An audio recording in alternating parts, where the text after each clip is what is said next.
అయ్యే రిపోర్ట్లు రయ్యా, నీ రిపోర్ట్లు చూస్తుంటే ఒక రెట్ట ఒక వంట పడిపోయిందిరా నాక.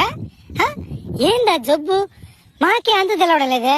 20 సంవత్సరాల నుంచి నాకు ఎక్స్పీరియన్స్ ఉంది, ఇట్లాంటి జబ్బు నేను ఎప్పుడు చూడలేదే.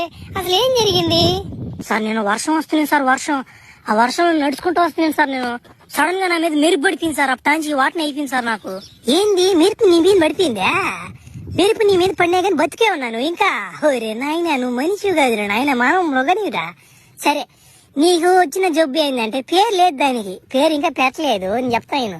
నువ్వు ఏం లేమా కన్నా కొంచెం స్పీడ్ గా ఉంటావు మనిషి. నువ్వు కానీ తలుసుకుంటే మా కంటికి కనపడకుండా వెళ్ళిపోతావు అట్లాంటిది. ఇంకోటి ఏంటంటే నీకు చంక చాలా చాలా ఉండే, అదిగో నాకు తెలియదు ఇంకా. నాకు ఇంకా బాగా డీప్ గా బ్లడ్ టెస్ట్ చేస్తే కానీ నాకు అర్థం కాదు. ఇంకా నీకేం తేడాలు కనిపిస్తున్నాయి చెప్పు. సార్, ఆ రోజు నా మీద మెరుపు పడిన రోజు నుంచి నా తల తిరగడం గానీ, నా బాడీ కొంచెం షేప్ అవుట్ కొట్టేసింది సార్. బెలకాయ మాత్రం ఎప్పుడు లేచే ఉంటుంది సార్, అదే సార్ కొంచెం డ్యామేజ్ గా ఉంటుంది. నా ముందు ఎవడైనా వచ్చినా కానీ ఒకటి తట్టి అనిపిస్తుంది సార్. అట్టేనా మగోడైనా కానీ ఆడమనిషైనా కానీ తట్టి అనిపిస్తుంది సార్. అట్లాంటి టెంప్ట్ వచ్చేస్తుంది నాకు. ఊరి ఊరి ఊరి ఊరి ఊరి నాయన, భలే సమస్య ఇదే. నీ కాడ కొంచెం జాగ్రత్తగా ఉండాలి. నేను కూడా నాయన, నన్ను కానీ తట్టి ఒకసారి నేను డాక్టర్ నాయన.